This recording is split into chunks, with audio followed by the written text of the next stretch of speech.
کیا آپ نے کبھی محسوس کیا ہے کہ راستہ بند ہو رہا ہے؟ کیا کبھی ایسا ہوا ہے کہ آنکھوں میں آنسو ہوں اور دل کہہ رہا ہو کہ اب مجھ سے مزید برداشت نہیں ہوتا؟ ہم سب کی زندگی میں وہ لمحہ آتا ہے جب ہم تھک کر بیٹھ جاتے ہیں، لیکن یاد رکھیے، جہاں ہماری ہمت ختم ہوتی ہے وہاں سے اللہ کی مدد شروع ہوتی ہے۔ آج کی اس ویڈیو میں ہم بات کریں گے اس صبر کی جس کا پھل اتنا میٹھا ہے کہ آپ اپنی پرانی ساری تکلیفیں بھول جائیں گے۔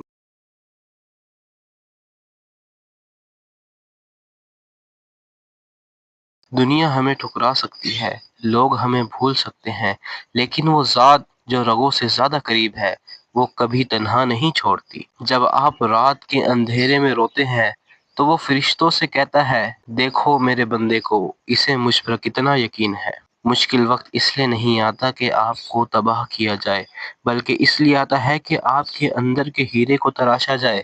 حضرت یوسف علیہ السلام کو کنویں میں ڈالا گیا، پھر غلام بنایا گیا، پھر جیل بھیجا گیا، لیکن یہ سب انہیں مصر کا تخت دلانے کی تیاری تھی۔ قرآن کریم میں اللہ تعالیٰ فرماتے ہیں، ان مع العسر یسرا، یقیناً ہر مشکل کے ساتھ آسانی ہے۔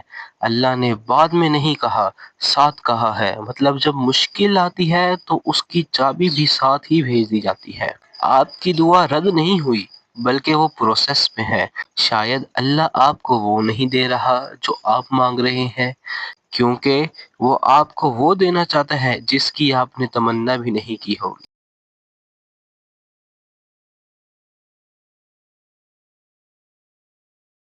سجدہ لمبا کرے، اپنی ساری پریشانی اللہ کو سنا دے، شکر ادا کریں ان چیزوں پر جو آپ کے پاس ہیں تاکہ اللہ مزید عطا کرے۔ یقین رکھیے کہ جو آپ کا ہے وہ دنیا کی کوئی طاقت آپ سے چھین نہیں سکتی۔